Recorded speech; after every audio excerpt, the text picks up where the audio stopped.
It's been right at a year since I've made this workbench, which is really crazy to think about how fast time flies. I can't picture my shop without this workbench. It's just been absolutely great to have here in the shop for multiple reasons.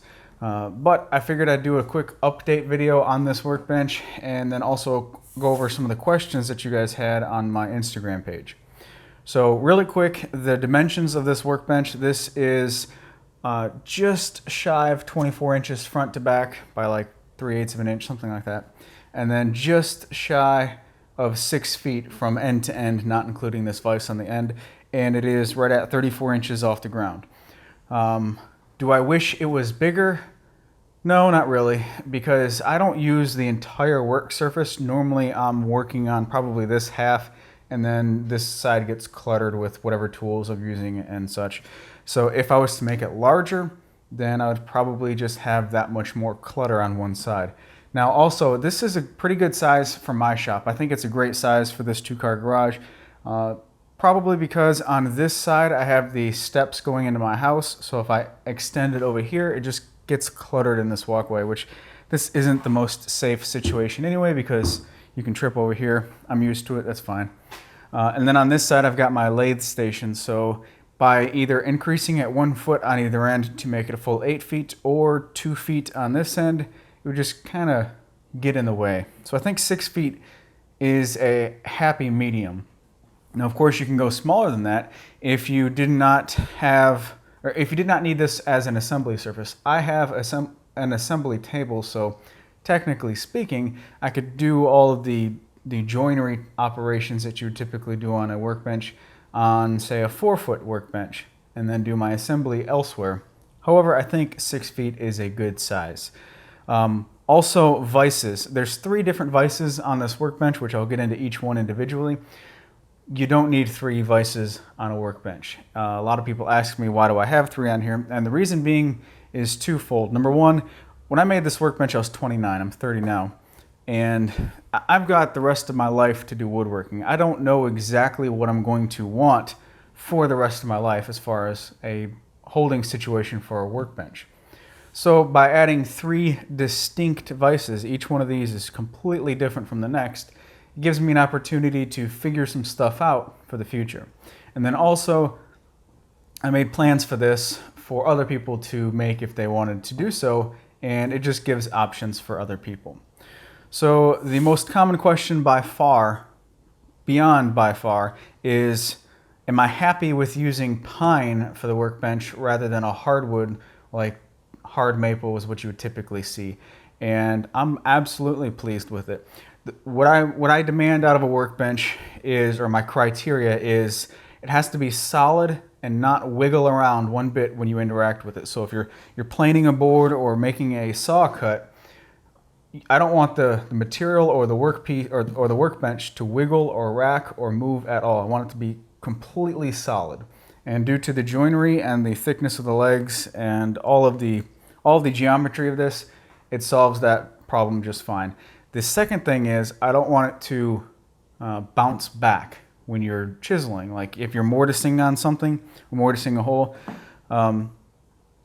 if you're using a chisel and a mallet, on like a 1/2 inch plywood top or 3/4 inch plywood top, like a 2x4 workbench, it's going to bounce back a little bit, and that bounce back is absorbing some of the force of the mallet and chisel and not putting it into the workpiece where it should be to actually get the job done. So every time that I've used this in chiseling operations, it doesn't bounce back, everything stays put, and that's exactly what I want. So at that point, I don't understand, or I'm not exactly sure what the benefits of a hardwood workbench would be when this is doing the job just fine. Now, if you're wanting to make something that looks really nice, fancy workbench out of like some beautiful contrasting walnut and hard maple, then that's fine too. I just wanted to spend as little amount of money as possible and then also meet the criteria for actually working with the workbench. And this material, this is southern yellow pine, which is, it's kind of a harder softwood. It is actually rated harder on the hardness scale than poplar, which is a softer hardwood. And then also, A lot of people who make workbenches will use soft maple to damage the workbench rather than the material if you drop your material. So you're working on something, let's say you're making a hickory box or something. Hickory is really hard. Well, if you drop it onto hard maple workbench, you may possibly dent the hickory. If you drop it onto something softer like a soft maple, then odds are you're going to be denting the workbench, and that's going to take the abuse rather than the material you're working with. So with that logic, it would make even more sense to use something like this rather than a hardwood. So I don't know. Anyway, regardless, I'm very pleased with how this has held up over the past year, and I really haven't had any problems out of anything that I've done with this workbench. So let's get into the vices real quick, and I'll focus on each one individually and tell you why I do or do not use that particular vise. On the front side of the workbench, opposite of the leg vise, is a twin screw style pipe clamp vise. Now this is the completely DIY end of the spectrum. You can probably just about everyone watching this video would have enough materials on hand to make this particular vise. So it's very little investment, and if you don't, then you're talking about two very inexpensive pipe clamps. Very little investment and completely DIY. There's some advantages and disadvantages of this particular vise though. Because the clamping force is down below the surface, sometimes if you are clamping shorter stuff, back these out. If you're clamping shorter stuff like, say, something like this, then as you clamp down, your force is down here, so the bottom is going to tend to rack down like this. There's ways around that, and every other pipe clamp style vise that I've had, if the jaw has a hole right here to accept the pipe rather than a notch, well then the bottom side of the hole does a little bit in preventing racking depending on how tight that tolerance is. So on the one that I made for my assembly table, I made horizontal slots that were really tight in the vertical direction for the thickness of the pipe. And that did a good job at preventing this from racking. This particular jaw is just kind of set it in place and be done with it. So there is a little bit of racking. There's something else you can do, and that is putting a like a T-nut and a carriage bolt with the head of the carriage bolt facing the leg of the workbench. And as you clamp this in place, you can adjust the carriage bolt over here to prevent the bottom from going in. And at that point, it's kind of like a parallel guide on the leg vise. It'll stop this from going in. So a little bit more finicky and setup, but still a very capable vise. Now, one of the benefits of having something like this is there's no, you can clamp without having the screw being in the way. So a typical vise has a limitation for how deep you can put stuff in the vise without it bottoming out onto the screw. So in here, you can, what you typically do is only work off of one side. So this side, that's where it starts to get tight. So let's back it off, remove it, and then advance it a full turn. So it can't go over there, it's too tight. At that point, you can fully operate the vise off of one side only. Another benefit of having a wide twin screw like this is if you're working on a really wide panel, like the side of a blanket chest or like a big toolbox, something like that, and if you have like the width of the board having the joinery, then you can get the entire piece clamped in place with no problem. And again, what I would do is figure out this distance, back it off, advance it a full turn, and then only work off of one side. You can put it in the middle and keep going back and forth with both screws, but the advantage of setting this a little bit too tight and only working off of this is you get the benefits of twin screw, but only having to adjust one. And at this point, your material is nice and supported, it's not going anywhere. So again, benefits and disadvantages of using a vise setup like this. I guess the biggest disadvantage is it's a little bit finicky to get used to and actually set it up, but it's very capable. The reason why I don't use this, and literally I made it with the intention of having the capacity for these wider boards, but the reason I've never used it since I made it is because the other two vices are just more convenient. So it all boils down to convenience. Very capable, not that convenient when you have other options. And so this pretty much always lives underneath my workbench over here. Also, some people have mentioned just about every time I make these twin screw style vices that adjusting the backside is too inconvenient and it's just too much of a hassle. I disagree. It's very easy to reach under here to adjust the back jaws of the pipe clamp vise, but also keep in mind that you have this distance of travel up here with this screw. So what I would do is set it all the way in, and at that point you have 2 inches, 2.5 inches, however much travel this is at all times without ever having to adjust the backside. So the chances of you having to adjust the backside of the vise or the clamp is very low. It's very infrequent, so I don't see this as a problem at all. But this lives in its stored state on my workbench.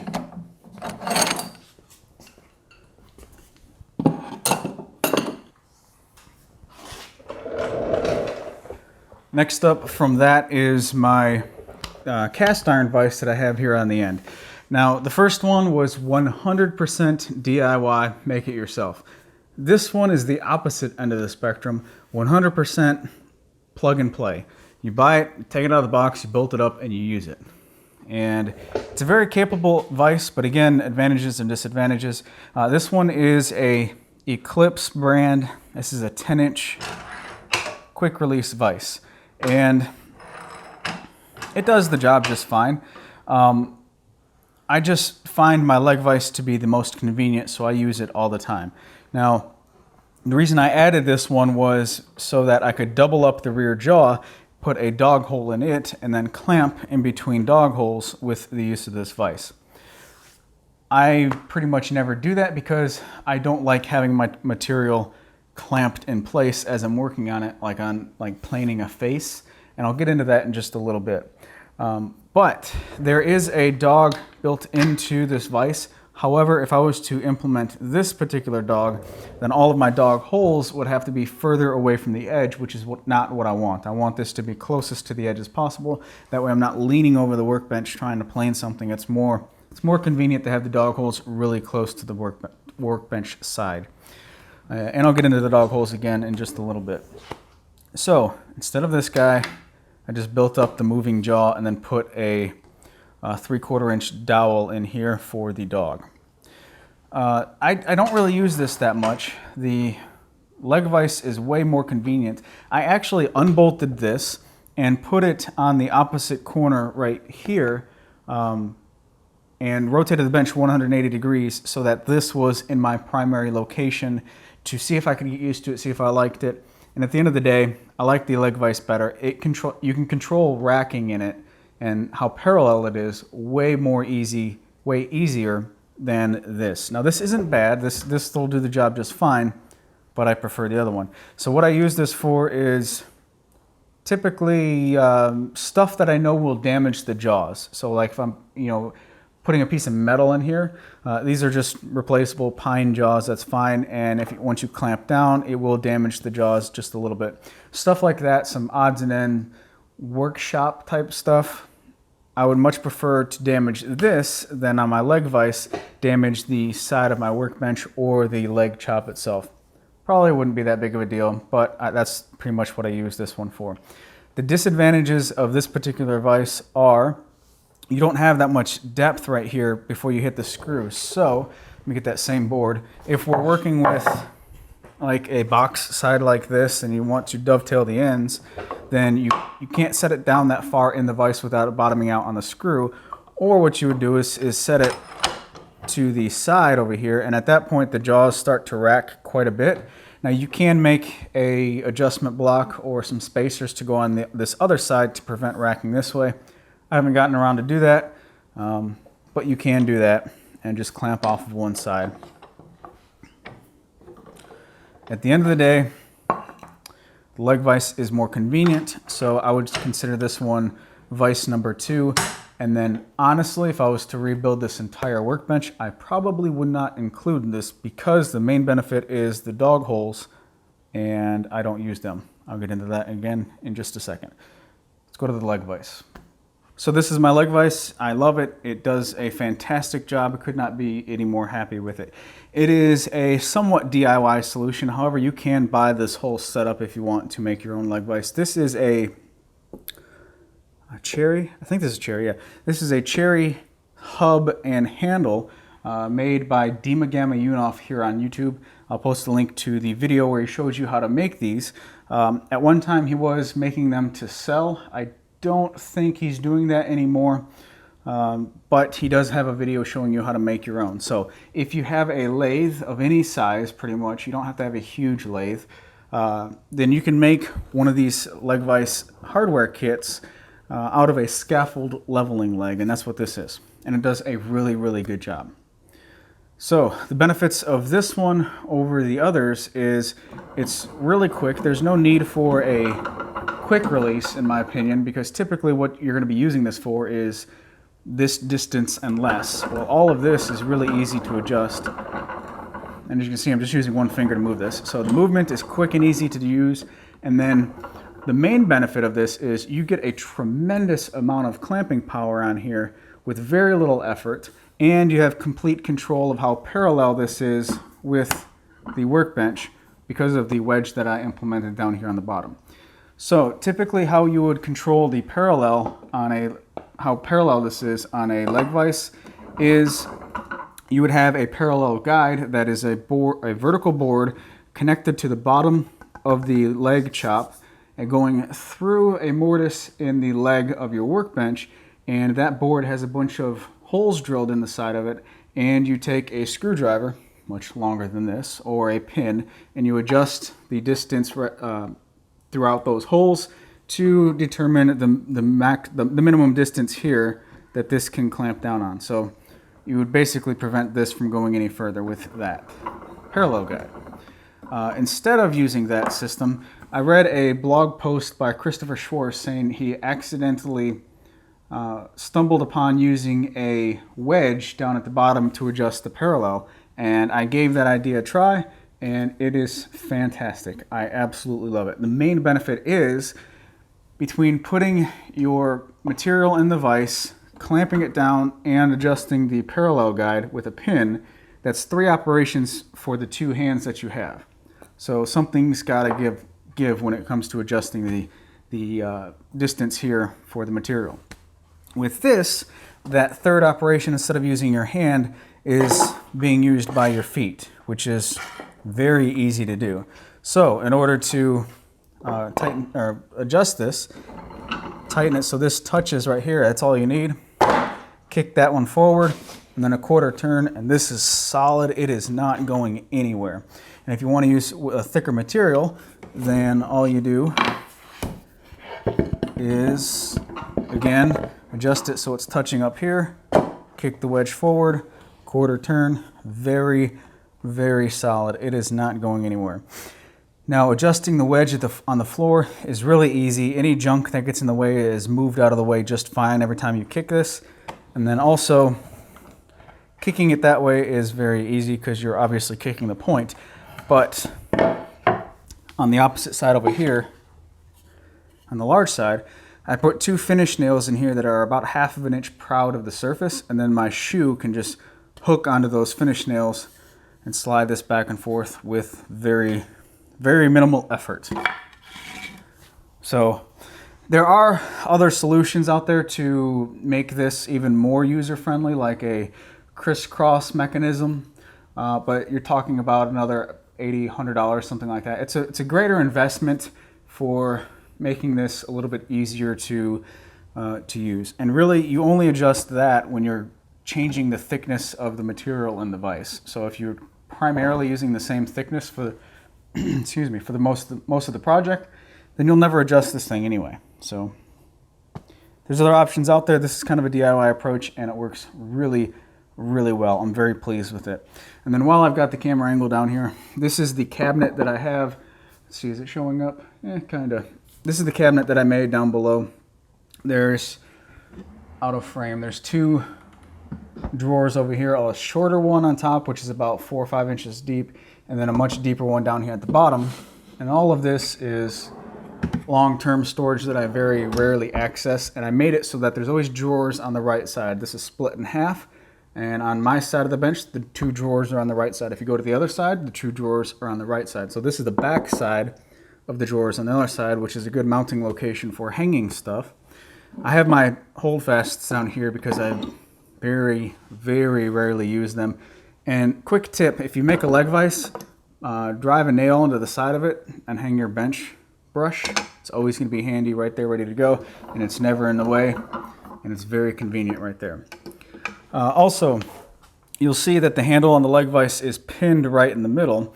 That is because pretty much when you're standing up, no matter which area you're at, it's easier to grab than, say, if it wasn't pinned and it was vertical and it was hanging all the way down here. It'd be a little bit more inconvenient to grab the bottom every time, whereas in this is you're increasing the chances of it being up at the top.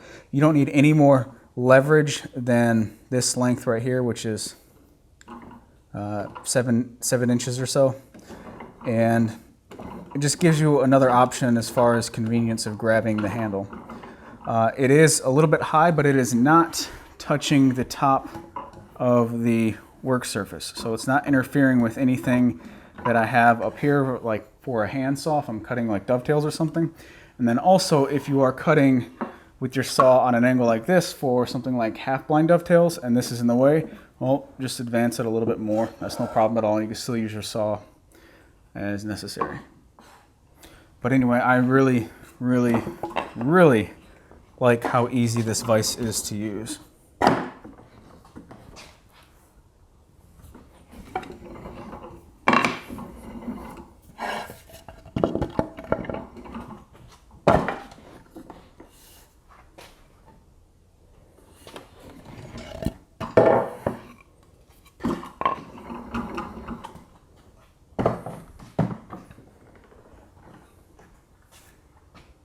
All right, so the bench dogs and the dog holes. The dog holes are just 3/4 inch holes. Started with a forstner bit and then finished with an auger. Started with a forstner bit because it leaves the top surface nice and clean and tear out free. And with the auger, I leaned the drill a little bit so that the top of the hole will be angled towards the, or top of the dog will be angled closer towards the tail vise over here.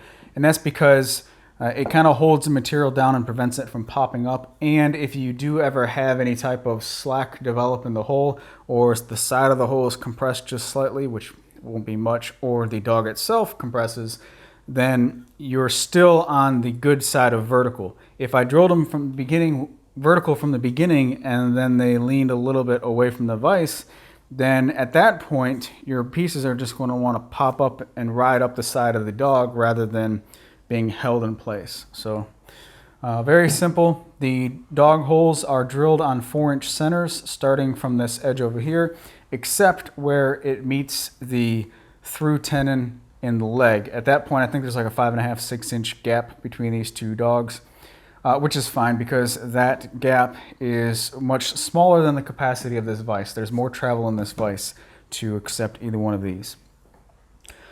The reason I don't use these dog holes and dogs at all anymore is I found that I prefer to have the material, let's see, I guess the best way to say this is I prefer to prevent the material from moving rather than secure it to the workbench. And what I mean by that is I can set up a stop system over here and just stop the material from moving with it, and that way it's free and clear for me to pick up and rotate as needed, rather than clamping it in place over here, doing what I need to do. Then you have to unclamp it, flip the board over, clamp it back into place, do what you need to do, unclamp it. There's unnecessary clamping back and forth I've found with these dog systems.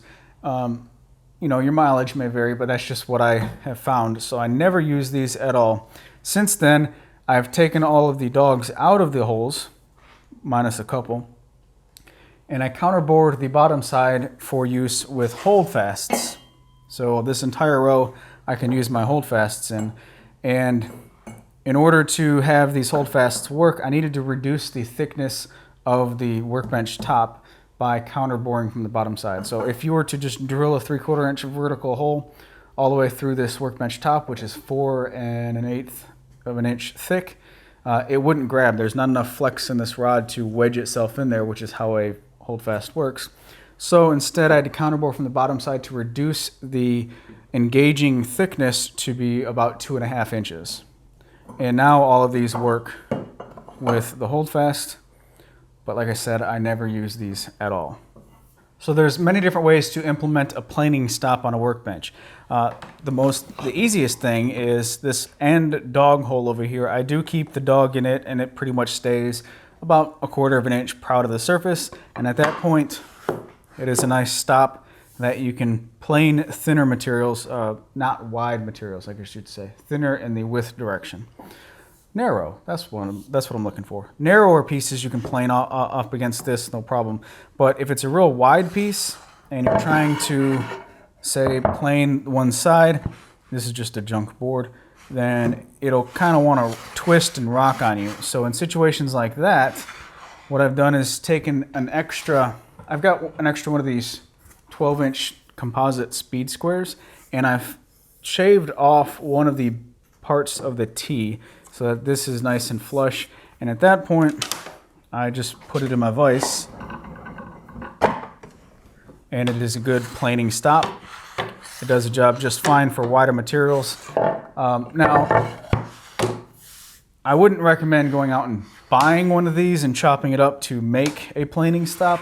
I just had an extra, so it was kind of convenient for the stuff that I had in my shop. An easier solution, which I've seen in some other videos, is to take basically a T, a board going this way, screwed into another board going into the vise, and then where your dog holes are or any other spot in the bench, you can put something to stop it from going this way. So it's clamped into place over here, and then you just have a physical stop over here, and you can make it the entire length, and that board will act as a planing stop. In the article for this video, I'll have a couple of reference links with some pretty nice stuff to check out for workbenches. But for a planing stop, this is pretty much all I use.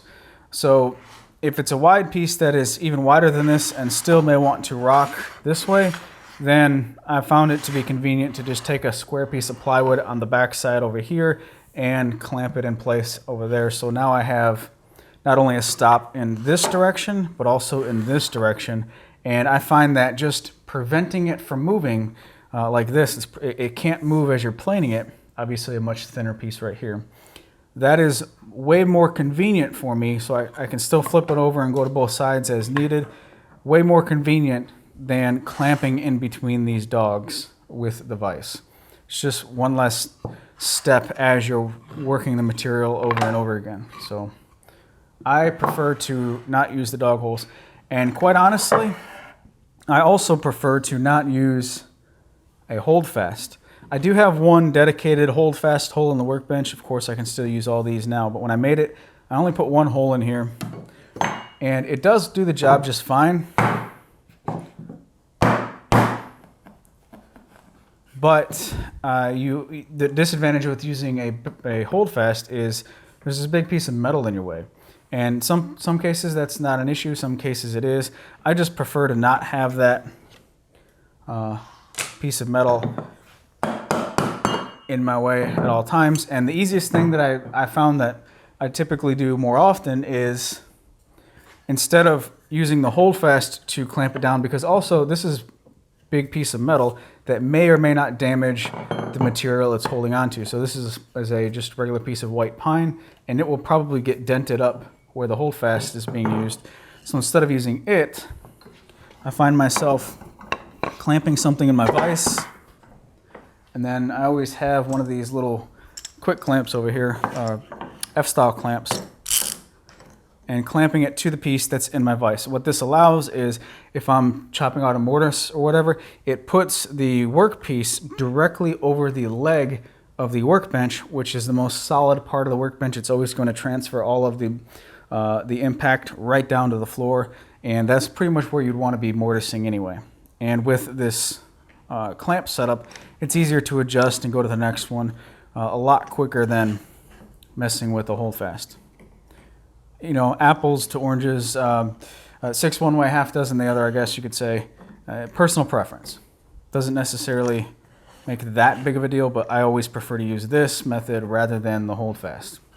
So on my Instagram page a couple days ago, I asked if anybody had any questions for this because I knew I was going to be shooting this video.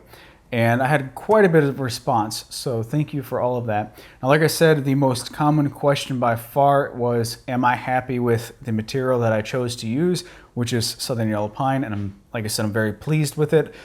Southern Yellow Pine is somewhat a regional species, from what I gather, and people on the West Coast may have a problem finding it. So Douglas fir is another great alternative if you can't get a hold of Southern Yellow Pine. Something like a white pine, I wouldn't recommend really making it out of that. That's a little bit on the soft side and not quite as durable as Southern Yellow Pine or Douglas fir. How did you determine the placement of the dog holes? That depends on the vise option over here that you're using. Whatever amount of travel that you have to have a less of a distance in between the dog holes, or else you won't be able to reach the spots in between. So if you only have 4 inches of travel in whatever vise you're using, then it wouldn't make sense for you to use 6 or 8 inches on center for your dog spacing. You need to have the dog spacing less than the travel of your tail vise. What is your thought about the drawers? How do they fit into your workflow? The drawers down below are sized quite large. They're not like a bunch of small trays. If I was using that to store all of my tools, then I think I would have sized the drawers a little bit more shallow, so I have like a chisel and rasp drawer or something like that, and then you know, thinner for thinner tools laying on their sides. However, I knew I was going to be making this tool wall, so that's going to be my first order of retrieval. The shelf on top of the cabinet is kind of like the second order of retrieval, and then what is inside it is just longer term storage. So I'm very pleased with the cabinet. It does have a lot of Workbench stuff that I don't use frequently, so I don't really see any problems with it. I wouldn't change anything about it.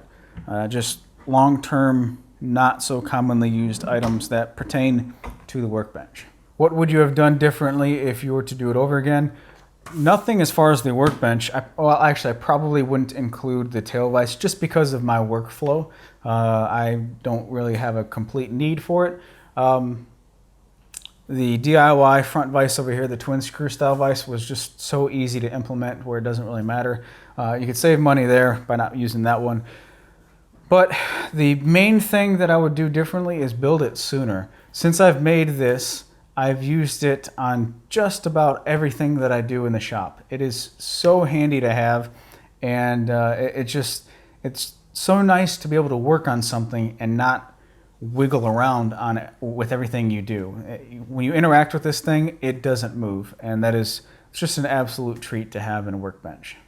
Did you ever swap out the screws for dowels? Now, when I made this Workbench, the horizontal stretchers down below are half lap joints, and I didn't have enough clamps to clamp it all together at the same time, nor did I want to do that. Instead, I pre-drilled for 3 screws per half lap joint, and the screws were to act as clamps to hold everything together as the glue dried. And in the video, I said that I was going to back the screws out and put dowels in there at a later date. I never did that because the more I thought about it, pinning the half lap joints in this situation doesn't really make sense. You're not really adding anything because these half lap joints are so large. There's conflicting geometry, which is kind of the same thing is accomplished by pinning it with dowels. So if I was to pin it with dowels, at that point all we're doing is adding a cosmetic difference or cosmetic change. But I don't see a problem with that because the screws are countersunk below the surface anyway, so that the only way you can see them is if you actually get down there and look at them. They're not that big of a deal at all. So no, I have not gone through the hassle of adding dowels to the half lap joints. How many times have you flattened it? I've only flattened it once. When I made the workbench, right off the bat, it was a pretty flat surface, but I did have like a 1/16 of an inch, something like that, a very shallow hollow in the middle. And I thought that because this is sitting directly in the flow of my mini split unit, all of the cold air in the summertime is blowing right across it. All of the hot air in the wintertime is blowing right across it. I figured that within the first month or two, the mini split was probably going to cause this thing to move quite a bit. So I delayed flattening it from day one up until like, I think it was like a month, 2 months down the road is when I actually flattened it for the first time. And I noticed it didn't move hardly at all. So at that point I was like, all right, might as well just go ahead and flatten it. So that it was approximately 10, 11 months prior to today. And at this point, I'm back with the same thing. I've got about 1/16 of an inch of shallow hollow in the middle. There's no twist that I can see with checking it with winding sticks. And from what I understand from all the research that I've done on workbenches is typically the first 1, 2, 3, 4, 5 years that you make a workbench, it's going to move more so than down the road. So once year 5 or so happens, you're pretty much going to reach equilibrium and it's not going to move much. So you will flatten it a couple times, and after that you're pretty much just resurfacing the top to remove chisel marks or defects or anything like that, or dirty spots. So I'm probably not going to flatten this for a while because it doesn't really affect anything that I do. And until I find a situation to where it is affecting my working on it, then at that point I'll probably flatten it. But it doesn't move. It hasn't moved hardly at all. I expected this to move way more than what it did, considering I used just regular construction grade lumber. But I'm very pleased with how little it has moved. And then also, if I do resurface it, it's going to take out a lot of the character. I really like the way that this looks. There's a lot of chisel marks all over here where I typically do all my chiseling, like for dovetails and such. And then the rest of it's just got some generic use marks, and I just like the way it looks. So I'm going to delay surfacing it for the second time as much as I can, but it really hasn't moved much at all. Do you wish you made a split top or had a tool tote in the center? No, not really. I know split tops or having a tool well, I know that works out for a lot of people, so I'm not trying to say that it's pointless or you shouldn't do it or whatever. For me, I don't think I would enjoy it. The way I use this thing and as much chips and debris and shavings that pile up on here, I just picture a tool well being full of chips and debris more so than actual tools. And then also the purpose of a tool well is to have your tools conveniently located close to you so you don't have to like get them out of a toolbox or something like that. And at that point, well, that's what the tool wall's for. So having a work surface that I can put 3 or 4 or 5, 6 tools down as I'm working is nice, but to leave them on the surface, I would much rather just put them right here where they go, because everything on my tool wall is within reach as I'm working. So there's no added convenience, in my opinion, for what I do to add a tool wall or a tool well. But that doesn't necessarily mean that it's a bad option for everybody. Do you have plans? Yes, I do. Thanks for asking. I have a set of plans available for this workbench and for a lot of my other projects. The main source of my income is planned sales. So if you are interested in either making this particular workbench or my miter saw station or anything else, then I do have plans available on my website. And if you are absolutely not interested in making any of those and you just want to show your support, then I always recommend not using the PayPal donate button or Patreon. Just buy a set of plans. That way you have something in return and you can show your support that way. So anyway, regardless of any one of those options or not buying one at all, thank you for your support. It is very much appreciated. Do you meet all of your needs with one large vise? I would say, yeah, the leg vise is... Well, any one of these vices can be used as the only vise. They all have pros and cons, like I've said, but my favorite is the leg vise, and I could probably get by with just the leg vise. Did you continue to use that shim from the original video, or did you make a more permanent solution to the uneven garage floor? No, I did not use that shim because I lost it, but I used another shim. There is a shim on, I think it's below this leg of the workbench. My floors are not even at all. It's kind of comical how not flat they are. But also, I've wiggled this around back and forth to try and find the spot where it rocks the very least. And I found that spot, and then I just sturdied it up completely with a small shim under this leg over here. So as you can tell, or may not be able to tell, I kind of tried to size the frame or frame this video shot so that this edge of the workbench is nice and flat across the bottom of the screen. And you may or may not be able to tell, but the top side of the tool wall on this side looks a little bit lower than this side. And the reason being is this is not completely parallel to the wall. This side of the workbench is sticking out by about 2 inches or so. I wish I could get it nice and perfect because that'll keep symmetry and all that stuff that no one really pays attention to but me. But anyway, yeah, I still use a wedge on the floor. I don't think I've ever been in a garage that was just perfectly flat. They don't put much time and effort into making it perfectly flat because the vast majority of situations, it really doesn't even matter.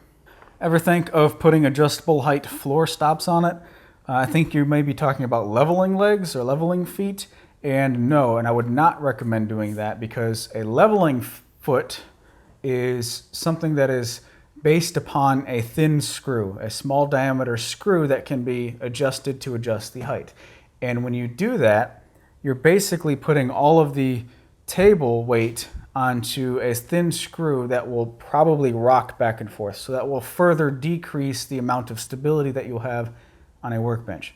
Recommend staying away from those and just kicking a wedge under any one of the feet. That way you have a nice, firm, solid connection to the floor at a minimum of 3 feet, and then you are wedging one into place. Much more stable than relying on a single screw, single contact point into the concrete or any type of floor that you're working off of. How many shooting boards do you use with it? More than one, or do you have a few for special tasks? Well, I only use this shooting board, and I made it fairly recently. It's a shooting board and then also a bench hook if you're wanting to cut some stuff off. And when I know I'm going to be using it for a project, it pretty much lives in the tail vise over here because it's kind of out of the way from my main working area. I can clamp it in the vise, set it and forget it, and just leave it up there to be used. So there's that one. Also, one of the benefits of having a solid work surface like this, again, that doesn't rock when you interact with it, is you don't necessarily have to clamp stuff to it. You can just hook stuff on the side of it. So my sharpening station is just a piece of 1/2-inch plywood with a hook on the back side. So it can just be hooked into place and used anywhere on the workbench rather than being dedicated into like clamping it into a vise or something like that. Which I've said previously that I'll make a video on my sharpening setup. I've said that many times and haven't gotten around to doing so. But anyway, I keep my sharpening setup on the shelf above the cabinet, the top layer of the cabinet, so it's always ready to go right here. And it is always ready. That, the shooting board, and I've got some attachments for the shooting board, and my planing stop over here, I think are the only real attachments or jigs that I have for the workbench. Have you ever considered making a sliding dead man for the leg vise? I haven't found a need for it, so no, I haven't really considered making one. It kind of wouldn't work with the cabinet that I have down below just because of the handles that I'm using. But a sliding dead man is something that goes in between the front apron of your workbench and the horizontal support down below. It slides left and right, has a bunch of different holes in it that you can put a dowel or something in those holes at different heights to support your workpiece. So if you are working on something that is, I don't have an example close, but if you're working on something that is like much longer than this, say probably out to here, and you clamp it into place on this side, well, this side is just going to be sagging and want to flex. Well, the sliding dead man offers material support at different heights depending on how wide this board is. I haven't found a need for that. I think in one situation, when I made my dining table, the dining table top, I had the dining table top set into this vise over here, and then I just clamped it to the workbench on this side, and it kind of acted the same way like a sliding dead man, to where it offered material support, and then I could plane the entire side of the top. So no, I haven't wanted a sliding dead man. Just never really thought about it, to be honest with you. When you were determining the height of the top itself, what process did you use, or did you use a standard bench height? Pretty much all of the flat horizontal surfaces in my shop are determined by the height of my table saw. So I want to keep everything at a familiar height all the way around, so that if you're working with something heavy, you don't really have to pick it up too far to transfer it from one location to the other. Or if you're working on something really long, it's just really handy to have all of your horizontal surfaces the same length. That way, as you go from station to station, it's easier to just slide stuff around. So this was sized with the height about the same as everything else that I have. The miter saw station, the assembly table, my outfeed table, and my table saw, all based upon my table saw. I haven't found it to be the case to where it's too low or too tall for some tasks. I'm 5'6", so I'm relatively short. But really, if you're a taller person, the way I would see things is, if you are planing on a board, and let's say board in your vise, and you're planing on it, then as you're planing, the natural motion of your planing is to kind of bend your knees a little bit, so you're using more of your hips to plane than you are your arms. So at that point, you're getting closer to the material anyway. And then if you're like mortising something out, I've got a little stool over here that I always use, and this is height adjustable, so it's much easier to have a seat that's height adjustable than having a than going through the time to try and really dial in the perfect height for our workbench.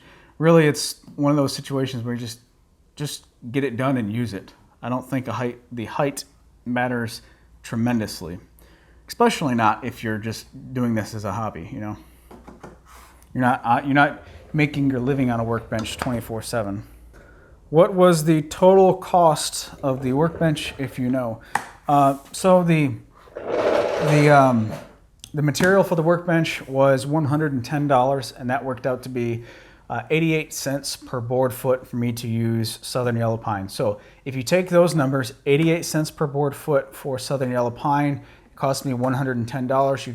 You can do the math and get an approximation of how many board feet that I used, and you can use that board feet to calculate how much it's going to cost you if you wanted to use a different type of wood. So the wood itself, $110. The twin screw pipe clamp style vise, I had everything in-house to make it, so I'm not going to consider that a cost. Everything else was previously purchased. The Eclipse vise over here, the cast iron vise, I think I got it on sale, so it was slightly less than $100, but that price I've noticed has fluctuated quite a bit. It's gone up quite a bit on Amazon, and it's dropped down quite a bit on Amazon. So that's a timing issue of how much this is going to cost. So I guess you could say $100, and then depending on how much of the leg vise you want to do yourself or buy, if you were to just completely DIY the leg vise and purchase a scaffold leveling leg, excuse me, you're looking at about like $20 for the materials to make your own.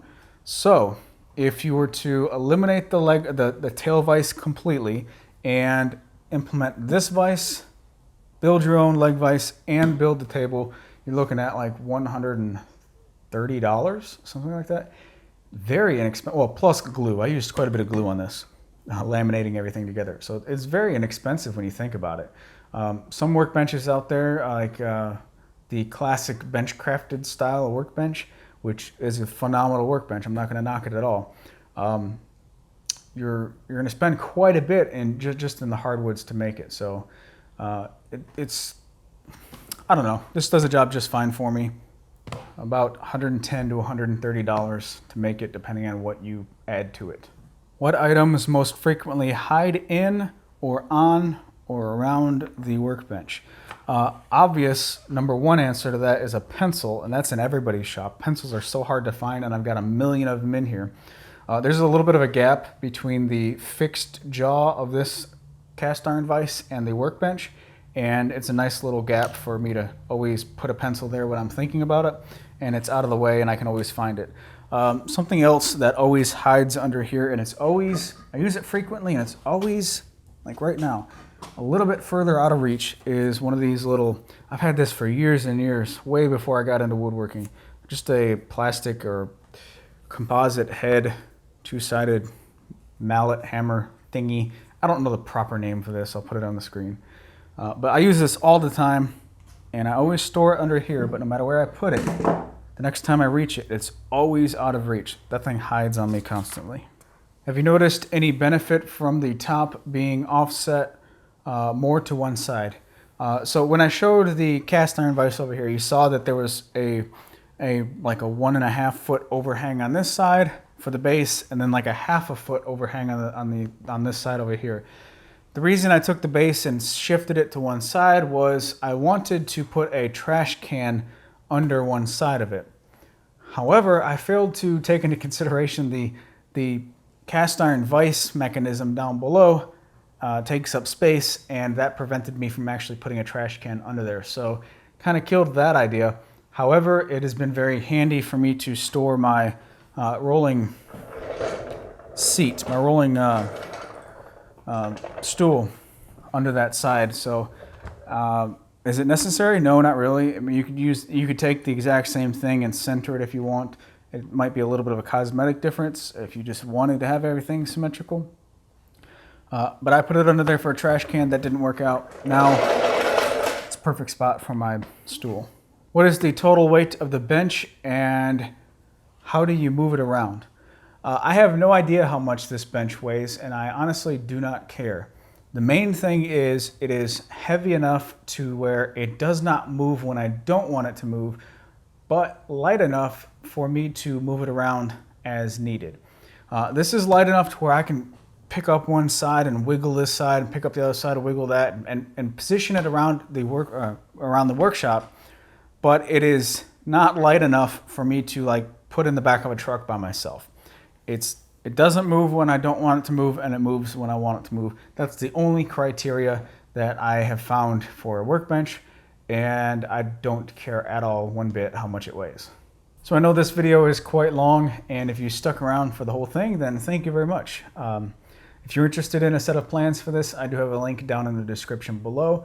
If you have any other questions that maybe I haven't answered, leave them down below, and I will try my best to answer those as well. Thanks for watching. You guys take care and have a great day.